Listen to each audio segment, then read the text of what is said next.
My girlfriend refuses to do anything with her life and lives by leeching off me. She wouldn't let me break up with her, so I had to resort to extreme measures to get my way, plus 5 updates. About 2 years ago, my girlfriend dropped out of college, and since then, she's become a pathetic and disgusting human being. I know that sounds bad, but I literally work 50 to 60-hour weeks to sustain us because she's too pretty to work. Just today, I came home at 6 p.m. to find her in bed, surrounded with half-eaten takeout boxes, having not showered or brushed her teeth, with the only time she's gotten out of bed being to go to the door and collect her takeout. I had a rough day at work, and seeing this tipped me over. I raised my voice saying she can't live like this, and in response, she became physically violent. I wanted to break up with her there and then, but she guilt-tripped me, saying she has no one to turn to. She stayed in bed for the rest of the day, and a few hours later I came into her room telling her I can't do this. I don't care who she turns to, but I cannot, for my own mental health, be with her. She tried guilt-tripping me again, but when that didn't work, she got out of bed. She ran to the kitchen, grabbed a pair of scissors, and threatened to unalive herself. I didn't risk calling her bluff, and agreed to stay with her. She's currently sleeping, and I've decided I'm going to break up with her tomorrow. If she does that again and goes through with it, not my fault. I don't care. Update 1. Last night when we were both getting ready for bed, I didn't take my clothes off, and instead just stood there telling her we needed to talk. At first, she was just smiling and jumping up and down on the bed with her knees, thinking I wasn't as serious as I was, but eventually, she was able to read the mood. I told her something wasn't feeling right anymore, that I've tried to make this work and be patient with her for the past few years, but I didn't know how much more time I was willing to spend waiting for her to get a job, go back to school, or just get a hobby if anything. I told her that it annoyed and grated me that she just didn't seem to care about herself, and that I hated she had no goals or aspirations. This was probably the first time in a long time she was as attentive as she's ever been during this conversation. I was incredibly taken aback. She agreed to whatever I was saying, even also giving suggestions on where she can apply, what courses were starting to interest her, and even said I could look over her as she submitted applications online to make sure she wasn't lying. I was in disbelief. In her head, it seemed like I was still willing to make this work, and a part of me believed this would finally be the moment that she would change. So it made the next part even harder for me and for her. At first, I told her I didn't love her the same way, which slowly but eventually led to me saying I didn't feel anything at all about this relationship and was jaded. I was tired and wanted a fresh start with someone who was more goal-oriented and wanted something more out of life. When she realized what I was getting at, she started to cry and asked why I didn't mention this sooner, and I said I've always asked her to cook, to go out with me to try something out, or to just go back to school, even when I offered to pay for her classes. Anything. She said she understands that part, but was upset why I didn't say it was leading to me losing interest in her, because from her perspective it seemed as if I still loved her all the same. She started apologizing, saying she wasn't in the right mental state and saying nothing was motivating her, and she genuinely had no interest in any hobbies. The only thing she liked was spending time with me, which is all she looked forward to in the day when I came home. None of this was really affecting my emotions besides making me feel uncomfortable, so I tried to continue by saying I think her lifestyle would be better with another person, but she immediately cut me off and became more panicked. She started to apologize again for what she's done and said she would be a better girlfriend, that she would go with me tomorrow to wherever I wanted to go and would look for courses in August that she could start doing. But she did not want to lose me since she had nothing else in life and absolutely hated that I stopped loving her. There were so much tears and snot that I said we would have this conversation again when she calmed down, and we eventually did in an hour or so. She pleaded to give her 2 months to make a change and give her another chance, and promised that she would change. Again, she listed off all the places she would apply to and said she would be a better partner. I never wanted to make her homeless, so this seemed like a good settlement, even though I still had my doubts. I then reaffirmed that I wanted to see other people, but she seemed much more adamant on this issue than the aspirations issue that she would be able to fix this. She said, just give her a month to try and make the relationship work, and asked me again and again on what she could do to make her love her again, and that she didn't want me to hate her. She said that this was the worst part of it all, in the only person that she had just being done. It seemed as if she was about to break down again, so I said, okay, we'll see how this relationship is in a month. In my mind, if I'm allowing her 2 months to get back on her feet, then by a month, she would already be ready to move on. I also didn't want her to suffer a complete mental breakdown while I was still living her, so giving her a month to let her fix the relationship would give her enough time to accept things. I slept on the couch last night, and will probably continue doing so for a while. She came out at at about 3 a.m., wanting to talk some more, but I said I was exhausted and we would do it tomorrow. She then slept on the floor beside me for the rest of the night, apologizing again. When I told her to stop, she silently said okay and sobbed for a bit under her blanket. But that's everything that's happened so far. This was one of the hardest things I've ever had to do, but I regret nothing and feel much better letting everything out. I don't know how this situation will be in 2 months, but I was firm that it was the deadline. Update 2. Last night she said she saw something on TikTok where couples put a phone on a table with a timer and wanted to do something similar for each person to air what made them upset. I said that was dumb. If we were going to talk about our problems, it would be better if there was no time limit. She eventually agreed and said I could go first, asking me first when was the time that I completely lost my love in her. As I said before, it was never one action, but a grating feeling that got worse and worse until it got to this point, and I told her that. So she then asked, when was the time I felt the most angry? I said it would take some time to think for me, and she said that was fine. After a few minutes, something came to mind. I couldn't formulate the right words at first, but it eventually just started to come out. I told her the worst time was when I was first starting at my hospital. To keep it short,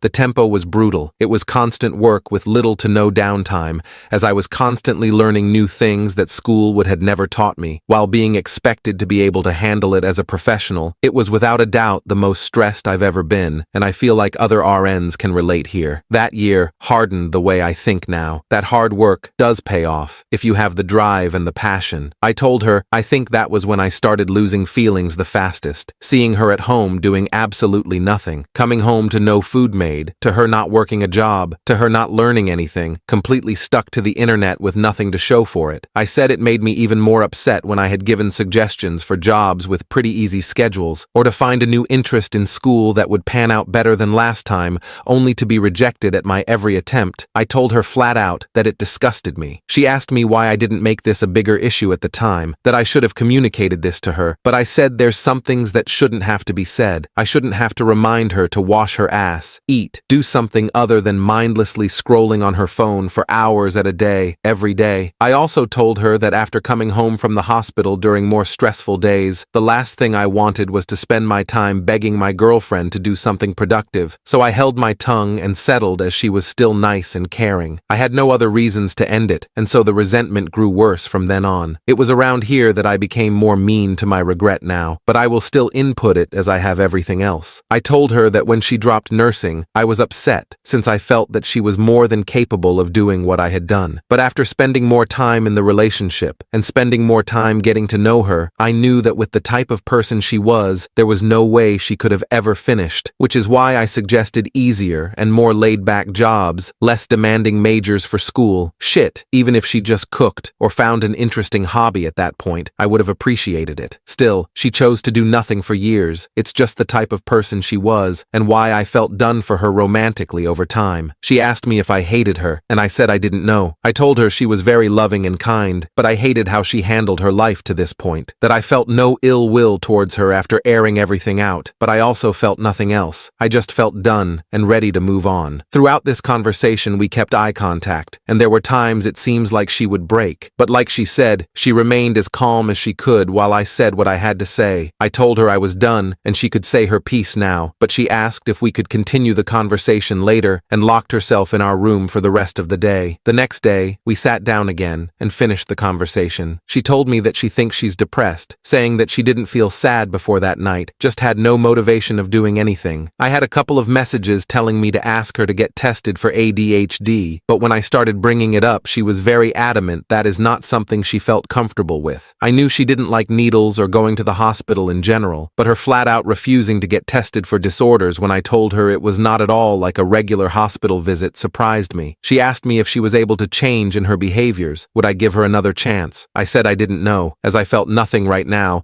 and didn't know if her doing it would bring any feeling back, especially since it took my breaking point to do so. She asked if there was any compromise, and I told her again, if in a month I felt like there was enough reason to stay together I would, but that there was no guarantee that my feelings would return, but I would match any effort she also put out. She was frustrated by my answer, but I said that's how it would be. She gave me a piece of paper to look at that she was working on last night that had a list of hobbies and interests she wanted to look into, the two major ones being photography and cooking again. She told me that she was looking into these while also showing me her phone, giving proof that she was putting in applications on Indeed and Glassdoor for some entry-level positions that she might get hired in. I told her if she was able to show enough passion or interest in these hobbies that she showed, I would not care about her working, just anything to improve herself. But if she didn't do anything at all, then it would be best to look for a new job to help her if she moves out. I've also been asked in private messages if I have any personal friends to talk to. There's 2 female co-workers I confide some information in, given how many hours we work together at our hospital, and who I completely trust, as in my opinion, they are extremely grounded. They both said I would eventually get love-bombed, and this would all go back to how it once was, and that I needed to stand firm with moving on. They've very helpful friends who have even offered to let me stay over for a few nights, giving the reason that I would fall for her manipulation if I continued being anywhere near her in their own words. But it didn't feel right since I'm still technically in a relationship, but I said I would consider it if the situation worsened. But again, I find them grounded, so I always try to take their advice to heart. Despite numerous messages from you all privately or openly telling me that this will be a mistake, I want to make the attempt to give this one last try, though I feel heavily closed and guarded and still feel indifferent with our current situation. But a lot of you have told me this can eventually change with enough work from both parties. I have also taken the advice of those saying to cut off sex, which was my intention from the start anyway, by continuing to sleep in the living room. But each day she has been sleeping on the floor right below me, even when I tell her I'd rather be alone with my thoughts, telling me this is something she would not accept. Update 3. My girlfriend was very proactive last week. It was a manic influx of energy as she tried to get interested in many different things that she thought she could enjoy. I kept my promise in meeting her halfway and tried my best at helping her in whatever way I could. The only real interest that she's been mainly sticking with is photography. I've said before that she has a stockpile of clothes that she's had over the years, and she sold a few of them on Depop in order to get enough money to get a Canon 250D camera that she says is good for starting out. She's looked a lot more into this than me. I strongly assume she stuck with this hobby as it gave her a chance to spend more time with me. As she continued asking me to go out into the city to take pictures and test out her camera, given that I had promised to match her energy and didn't want to be a hypocrite, I did so even when I came home from longer shifts at the hospital. There was a major change in her behavior, however. While she usually was a very loving and affection partner, it had been turned up to its max during the first week. She asked me maybe 8 times a day how I was doing, if I was upset, what I wanted to do for the rest of the day, etc., just trying to gauge my mood. When we went out, her PDA was also maxed. She wanted to kiss, hold hands, and spend the night out as long as possible, even when I said I had to go in early to work the next day. It's hard to describe in words what she was doing. I don't know if it was exactly love bombing, but with the energy she putting out, I was fully expecting a crash to come, and it did during the second week. There was only so much I could handle before I needed a break, especially with how I was still feeling after everything that had happened prior. My friends at work are the only other people I have been engaging with, and I've told them everything that has been happening. They warned me again that I was getting love bombed like they predicted, and it would only get worse. They asked me what I would do if I was stuck with her longer than 2 months, and I said my lease would be ending soon, so it was helping ease my mind, as I wouldn't mind moving if this all turned out for the worse, while still giving her enough time of a heads up. They stated their concerns that I was coming to work more tired than usual, and it was getting noticeable, but I told them that I felt fine. During the weekend, they had insisted that I go out with them to help my mood, stating that too much time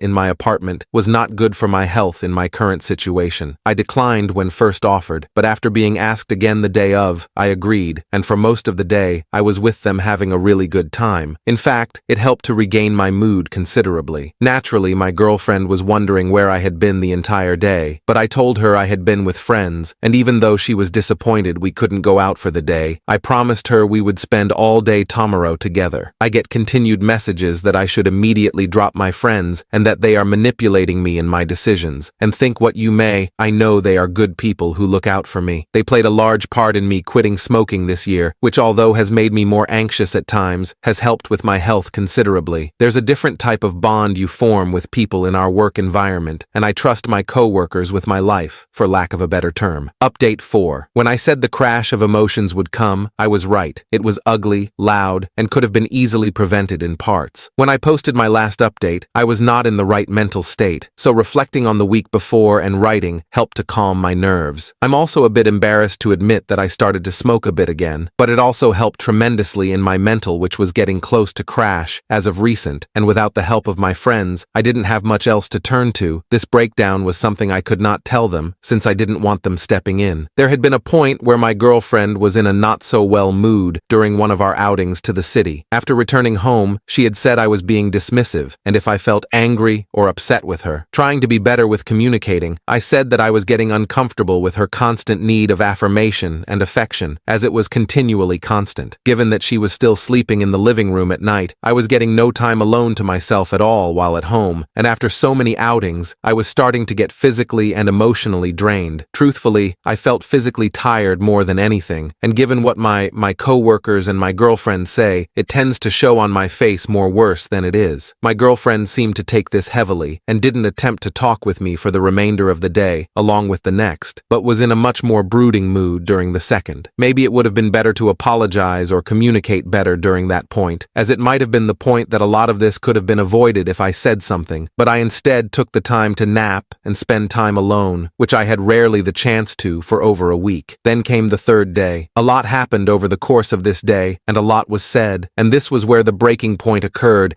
which caused further problems throughout the following week. I will try to be as thorough as I can, remembering everything that happened, from the start of the day to the end. When I had woken up, I had left without saying goodbye or speaking to my girlfriend as I was almost running late. Normally, I at least check on her to see what she's doing before I leave. She had been sleeping in our room for the last few days since her mood dropped. My mood was higher than usual during work, as I was rested, had my alone time, and was just genuinely having a nice time at the hospital, which didn't happen too often. There were a few times when my co-workers would go out to eat after work, and for the past few weeks I had been declining, but on this given day I had joined them, which led to me arriving home around 9 or later. It was pretty late, and I had a few drinks. This is where I begin to have trouble writing, and where I usually stop. Arriving home, I see my girlfriend sitting down in the living room, looking at me directly as I walked in, not saying a word. It startled me, and I asked what she had been doing, as she wasn't on her phone, nor was she watching TV, just sitting as if she was staring at a wall before I had entered. She asked me where I had been, and I said I was out with friends. She immediately asked, were they my friends from work? My girlfriend is aware that I work alongside mostly women, and I have brought up my friends in the past before our relationship broke down to this point. I said yes, I was with them, and we had gone out to eat. She asked me if I had been drinking as well. I don't know if it was noticeable or not, or just a random question, but I said that I had. There was a period of uncomfortable silence that felt a lot longer in memory. She eventually brought up my month deadline on whether my feelings would change, and she asked if they have. It took me a minute to reply, as that question had taken me off guard, and I said I appreciated her efforts in what she was doing, but I was still unsure of our future together and couldn't give her a direct answer. She told me again that during our outings together that I was being dismissive, and that she felt I wasn't putting in the same effort to make this relationship work. I asked what she meant, as I was going out with her whenever she asked, and matching her effort in finding hobbies whenever she thought of something she enjoyed. To me, it just seemed like something she was just saying out of neediness. I think it was at this point she started to lose her composure, as her voice couldn't remain constant. She told me if I was aware that I wasn't smiling when we were outside, that I was quiet and rarely talked when we were spending time together. I told her she already knew how I felt, so for some of it, my mixed feelings shouldn't come as surprise. But I also explained again,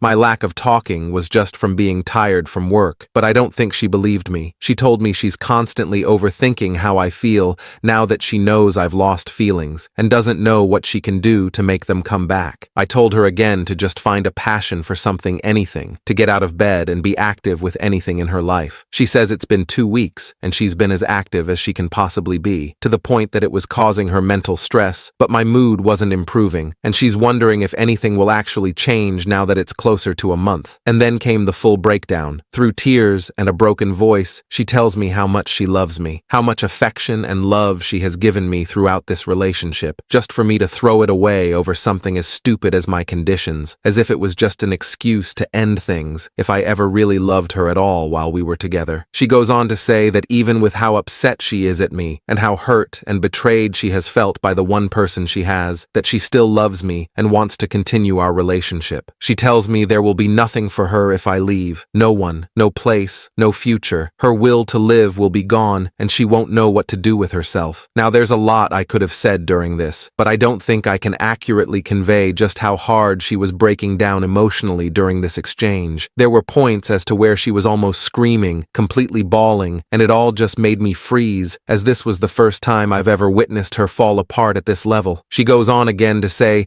there's no reason to live if this is the end. It won't matter what job she gets. Another month will not be enough, and she knows I still won't want to be with her, and that she will have nothing. After everything was said, she locked herself again in our room and stayed there for a few more days. Whenever I tried to knock to initiate conversation, she screamed for me to go away, and I did. A few days later, she had finally calmed down enough to where we could speak to each other, and she changed her attitude 180 degrees. She still was upset, but extremely apologetic in what she did and said, telling me that a lot of it was just in the moment, and she didn't meant it. The days that I was finally able to spend alone, without her or my friends, gave me the mental to finally do what I should have a month ago. I told her as gently and as calmly as I could that it was over, that there was no chance that we could be together at this point, and I no longer wanted to be in a relationship. I told her I would let her stay for an additional 2 months until she could find a job and help her get on her feet. I also said that if she was unable to do anything by that time, then I would be gone and moved out. She started to cry again, but in a much more defeated manner that almost made me break myself, but she agreed to the terms, and it was finally done. She was able to get a job at a supermarket about a week afterwards, but only part-time at first, as that was all they were offering. After our final confrontation, our speaking terms were more or less dead. Whenever she was off work, she would be in her room alone for the remainder of the day and night. I had stayed on the couch, as at this point I was pretty much used to it and didn't really mind it. It feels really wrong and selfish to say, but I felt extremely free and happy for a bit. I didn't inform my coworkers about my breakup when it happened, and just continued to vaguely say that we were working on it, but during that time I frequently started going out a lot more with them after work, as staying in our apartment felt more like a chore and depressing. I had hit a high that I had not felt in a long while, and then everything came crashing on me the following week. I had contracted pneumonia and was off work for about 2 weeks to recover. At first I thought I had caught a cold, but one day it hit like a brick, and my lungs felt at 50% capacity. I couldn't take a deep breath without going into a fit of coughing, and I constantly felt fatigued. Even now, as I write this update with most of my symptoms gone, I still have to use an inhaler to help myself breath at times. For most of the days that I had been sick, I was sleeping, most days between 12 to 14 hours, and the time that I was awake, I was lying down. When I told her what I had contracted and she saw how sick I was, she offered to let me have the bedroom again, but I refused and said that I was fine. Since she was working part-time, there was still a lot of time that she was spending at home, and for the first few days, she left me alone. But towards the middle of the first week I was sick, she started to occasionally check on me to see if I was okay and if I wanted anything to eat. Honestly, I hated that me being sick forced us to interact, not because I was mad or anything, but because it felt incredibly weird and awkward, and that I had to depend on her now for a few things, not even a week after we had broken up. I didn't feel well enough to get groceries like I normally did, and since she already worked at a supermarket, she insisted that she buy food instead, and when I gave her my card, she refused it and said she would buy it herself. For the most part, I was snacking on fruit and cookies, but she said if I was going to get better that I eat actual meals, so she began to cook for me, even when I said I didn't want anything. Even with this, we didn't eat together for the first week, as she went back to her room after checking on me. But during the start of the second week of me being home, she started to sit down with me while I was awake and talk with me. She told me about her day at work and her coworkers, and a bunch of other stuff. It felt like a lot of it were things she wanted to tell me earlier but couldn't, because everything was still raw. But when she started to talk, she didn't stop, and honestly, I enjoyed listening to her talk about her day, because it felt different. It went from talking to us, watching TV together during nights that I couldn't fall asleep, to us just talking about our issues that we've been holding to ourselves for a while. It was extremely cathartic, and there was no yelling or arguing, just listening. It felt a way that we hadn't talked in a long time, not since from before we got together years ago when we're friends and classmates. Sometime during the second week I had hit a point where I felt extremely ill, and I didn't want to talk or do anything, but I couldn't sleep either because I kept on coughing. She didn't go to work that day and stayed beside me for a long while. We didn't talk at all, but she made sure I was still eating and drinking water. There's a lot that can be said on how those 2 weeks made me feel about my situation with her and everything that had happened, but I can't convey them in words, much less writing, but I'll just say it was a lot of time to think. Since I've recovered, I had been trying to make a bigger effort to talk with her, but at the same time, not trying to make it feel forced, as it may have felt a month ago. Just random conversations about random things, about how her photos were going, how work was doing, if she liked her a boss, just whatever. She spent less time in her room and more time in the living room with me when I had gotten home, just talking about her day and work, customers and co-workers, and in turn, I told her about my day. Gradually, within these weeks, it feels as if the transition of being in relationship to being friends is a lot more apparent, and it feels better and more organic this way, as it's become easier to communicate. Even still, though, there's a barrier between us, something that formed from our final argument, and it's hard to describe exactly what it is, but it's there. The deadline that I had formed for me moving out is at the end of September, as that's when my lease ends. Update 5. The end of September approached quickly, and my lease was set to expire. I had made my decision not to renew it. I needed a fresh start away from her and the memories of our relationship. I had been contemplating this for weeks, and while I was grateful for the moments of connection we shared during my recovery, I knew I couldn't stay. On the last Saturday of the month, I told her it was time for me to leave. I explained my reasons, trying to keep my tone calm and steady. I said that I needed to focus on myself and my future, and that living together was no longer a viable option for me. I saw her expression change as the words settled in. She started to cry, and the argument erupted almost immediately. She accused me of abandoning her and not caring about everything we had been through. She yelled that I was throwing away our love for no reason, and she couldn't understand why I would leave when we had been getting along better. I tried to respond calmly, but her accusations were hurtful. I told her that I was not abandoning her, but rather trying to take care of myself. As the argument escalated,